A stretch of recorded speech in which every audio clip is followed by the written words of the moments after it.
آیت اللہ علی آقا قاضی اور آیت اللہ سید جمال الدین گلپائگانی. آیت اللہ سید جمال الدین گلپائگانی کے تو واقعات بہت مشہور ہیں. خود وادی السلام کے قبرستان میں جاتے تھے اور اپنی آنکھوں سے وہاں پر جو برزخی عذاب ہو رہے ہوتے تھے, کیونکہ وادی السلام میں ہر قسم کے مردے جو ہے وہ دفن ہوتے ہیں, اور حتیٰ کہ 5-5, 6-6, 7-7 گھنٹے وہاں پر قبرستان میں بیٹھے رہتے تھے. شاگرد بھی ان کے پریشان ہو جاتے تھے جو ان کے ساتھ قبرستان جاتے تھے, لیکن یہ اپنی چشم برزخی سے ان تمام عذابوں کا مشاہدہ کرتے تھے. اور ان کے استاد تھے ان دونوں کے آیت اللہ ملا حسین قلی حمدانی. یہ وہی ہیں جو کہ حرم امیر المومنین علیہ السلام میں مدفون ہیں, بہت بڑے عالم عارف تھے.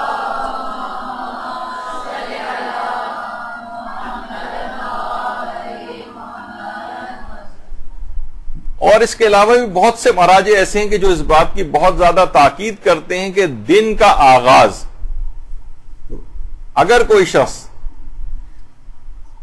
اپنے دن کا آغاز سورہ یاسین سے کرے, اور اس کے علاوہ سورہ یاسین کے علاوہ زیارت آل یاسین پڑھے, اور اس کے بعد ان سورہ یاسین کو اور زیارت آل یاسین کو جو آپ نے ابھی شب نیمہ شعبان کے اندر پڑھی ہوگی, اس کے بعد امام زمانہ کی خدمت میں ہدیہ کرے. یہ عام دنوں کے متعلق بھی بتا رہے ہیں.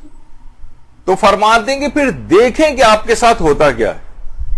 اگر آپ اس کے عادی بن گئے کہ روزانہ دن کا آغاز سورہ یاسین سے کریں اور اس کے بعد زیارت آل یاسین پڑھ کر امام زمانہ علیہ السلام کی خدمت میں ہدیہ روانہ کریں, پھر آپ دیکھیں گے کہ آپ کی زندگی کے اندر کیسے انقلابات آتی ہیں اور انسان جو ہے کس طرح سے امام زمانہ کا منظور نظر بنتا ہے. آج وہ سارے ہم وہی حوالے جو اعمال کو ذکر کریں گے جو کہ حقیقتاً امام زمانہ علیہ السلام کا منظور نظر بناتی.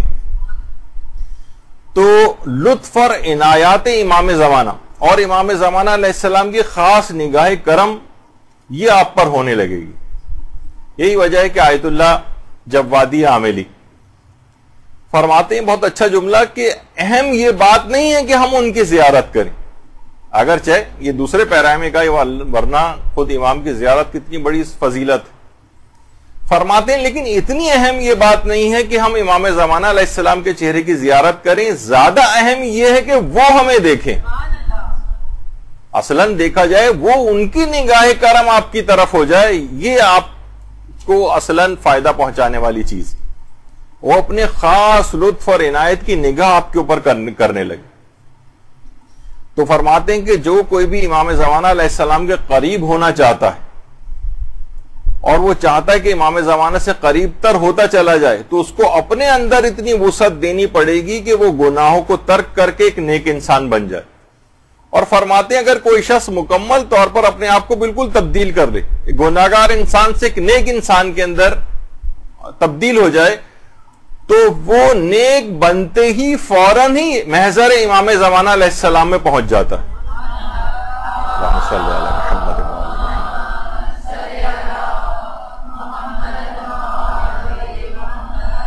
نیک بنتے ہی ادھر اس نے توبہ کی اور اس کے بعد کوششیں کر کے نیک انسان بن گیا, وہ خود بخود محضر امام زمانہ میں حاضر ہو جائے گا, چاہے وہ امام زمانہ کی زیارت کرے نہ کرے, کیونکہ یہ اتنی اہم بات نہیں ہے, لیکن وہ امام زمانہ کا منظور نظر بن جائے گا اور گویا ان کی خدمت میں حاضر ہو جائے گا. تو اور ان کی نگاہ کا باقاعدہ مرکز بن جائے گا. اور یہی وجہ ہے کہ آیت اللہ وحید خراسانی نے مسجد اعظم قم میں جو درس خارج دے رہے تھے تو درس سے اپنے روک کر بیچ میں کہا کہ میں کچھ جملے آپ لوگوں کو کہنا چاہتا ہوں کہ آپ خواہ جوان ہو خواہ بوڑھے ہوں, اگر آپ لوگ یہ کام کریں گے جو اب میں بتانے والا ہوں تو یہ عمل آپ کے لیے اکسیر اعظم بن جائے گا. یعنی آپ کی روح کو ایسا پاک و پاکیزہ بنا دے گا کہ واقعتاً انسان اپنے اندر تبدیلی کو محسوس کرے. اگر آپ کسی ایک گمراہ کو فقط ایک ہی صحیح ایک گمراہ کو آپ راہ راست پر لے آئیں, کوئی شخص اگر اللہ سے جدا ہو گیا ہے تو آپ اس کو اللہ سے, ایک شخص کو ہی اللہ سے روشناس کروا دیں, کسی ایک گناہگار کو ہی آپ توبہ کی طرف مائل کر دیں. امام زمانہ علیہ السلام سے کوئی شخص دور ہے اسے امام زمانہ کے قریب لے آئیں, خواہ ایک شخص ہی کیوں نہ ہو, اور ان مبارک ایام جیسے کہ یہ ابھی نیمہ شعبان ہے، رمضان ہے اور شب قدر وغیرہ ہے، اس کی اہمیت سے اور عظمت سے کسی کو روشناس کروا دیں، کسی شخص کو ایک فقہی مسئلہ ہی یاد کروا دیں، کوئی شخص اگر کسی دینی مشکل میں شبہ وغیرہ میں گرفتار ہے تو اس کا وہ دینی مشکل اور شبہ اس کو آپ رفع کروا دیں. تو اس طرح سے آپ یتیمان آل محمد کی کفالت کرنے لگیں گے.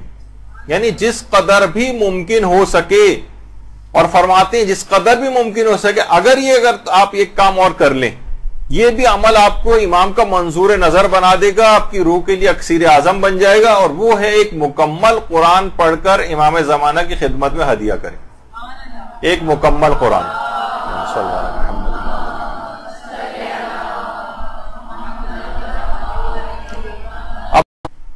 اور تو بہرحال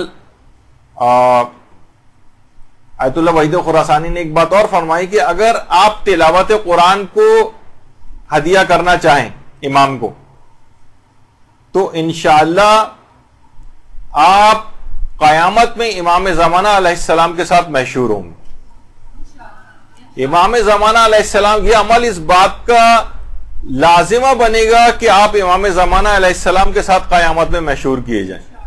اور آپ کو پتہ ہے اگر امام زمانہ کے ساتھ بھی کھڑے ہونے کی ہم میں صلاحیت پیدا ہو گئی تو ہمارا بیڑا پار ہو جائے گا قیامت کے روز.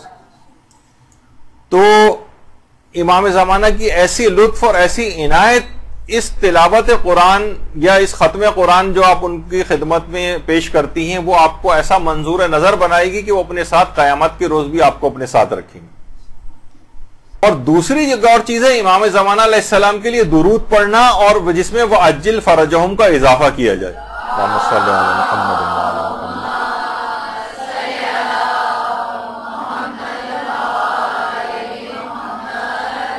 تو اس کے بہت زیادہ آثار معنوی یہ آپ کو محسوس ہوں گے، بہت زیادہ. یہی وجہ ہے کہ آیت اللہ بہجت سے کوئی آ کر کہتا تھا کہ آپ ہمیں بتائیں کہ ہم کوئی ایسا عمل ہمیں بتائیں کہ ہمیں بہت زیادہ اشتیاق ہے امام زمانہ علیہ السلام کی زیارت کا، کوئی دعا بتائیں. تو آپ فرماتے تھے کہ زیادہ سے زیادہ درود پڑھو اور امام زمانہ علیہ السلام کی خدمت میں ہدیہ کرو، انشاءاللہ تم کو ان کی زیارت نصیب ہو جائے گی. اس کے علاوہ دعائے فرج، کچھ آیت اللہ وحید خراسانی نے کچھ اعمال اور بتائیں جس کے اندر ایک دعائے فرج بھی ہے. دعائے فرج کو زیادہ سے زیادہ پڑھنے کی بہت زیادہ ہلاکت و گمراہی سے بچنے کا ایک نسخہ بھی بتایا گیا ہے. اور اس کے علاوہ جیسے کہ ابھی آیا امام زمانہ کے لیے زیادہ سے زیادہ فرج کی دعا کرنا. جب بھی کہتے تھے کہ تمہیں قینچی سے اپنی آنکھوں کے سامنے پڑے ہوئے 1,00,000 سے زائد حجابات کو بھی کاٹ دینا چاہیے جو دیدار حضرت امام زمانہ سے روکتے ہیں. اور وہ قینچی کیا ہے؟ اللہم عجل لولیک الفرج والی دعا. اس کے ذریعے ان حجابات کو کاٹتے چلے جاؤ اس دعا کے ذریعے. تو اس کو اپنی زندگی میں جتنا زیادہ رائج کریں گے اتنا امام زمانہ کے قریب ہوتے چلے جائیں گے. اس کے علاوہ ابھی جو یہ بات آئی تھی کہ دنیا اور آخرت کی ہر سعادت حاصل ہو جاتی ہے کہ روزانہ سورہ یاسین کو پڑھ کر امام زمانہ کو ہدیہ کیا جائے. اس کے علاوہ ایک چیز اور بھی ہے، اور وہ ہے نماز کو اول وقت میں انجام دے کر اس کا ثواب امام کو ہدیہ کرنا. یہ خود امام کا منظور نظر بننے والا ایک عمل. انسان مومن امام کا منظور نظر بن جاتا ہے. اور آیت اللہ وحید خراسانی ایک بات اور فرماتے ہیں، ہاں یہ دیکھیے بھی امام خمینی کے لیے بھی ملتا ہے کہ ہر نماز کو اس کے اول اوقات میں اس طرح سے انجام دے رہے تھے، حتیٰ کہ جس وقت وہاں سے تشریف لا رہے تھے فرانس سے جلا وطنی ترک کر کے، تو اس وقت بھی نماز شب کو بھی اور نماز فجر کو بھی بالکل اول اوقات کے اندر انجام دیا تھا.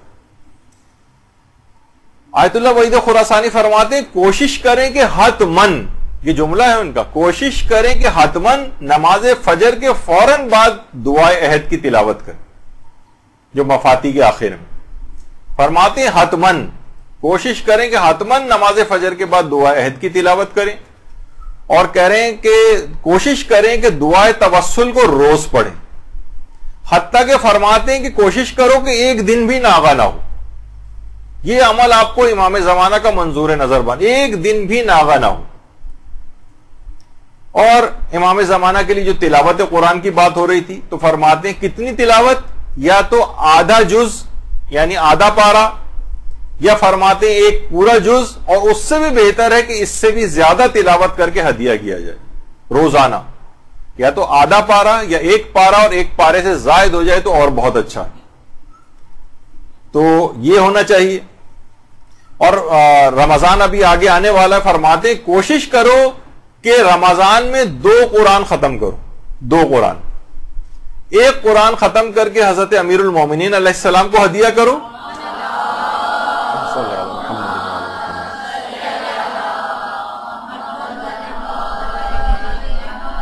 اور دوسرا قرآن ختم کر کے امام زمانہ علیہ الصلوۃ والسلام کو ہدیہ کرو۔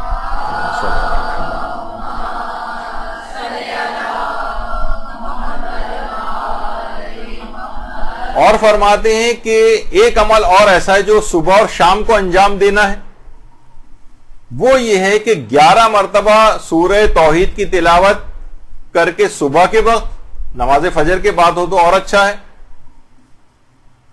پڑھ کر امام زمانہ کو ہدیہ کریں، اور رات کو سونے سے پہلے 11 دفعہ سورہ توحید پڑھ کر امام زمانہ کو ہدیہ کریں، 11۔ تو فرماتے ہیں یہ عمل آپ کی روح کے لیے اکسیر اعظم بن جائے گا۔ اور یہ بھی فرماتے ہیں کہ یہ عمل ایسا ہے کہ یہ جو سورہ ہے، یہ جو سورہ توحید کو اگر آپ پڑھ کے امام کو ہدیہ کریں تو یہ عمل کبھی بھی امام کی بارگاہ سے یہ تحفہ رد نہیں ہوتا، یہ لازمی قبول کیا جاتا ہے۔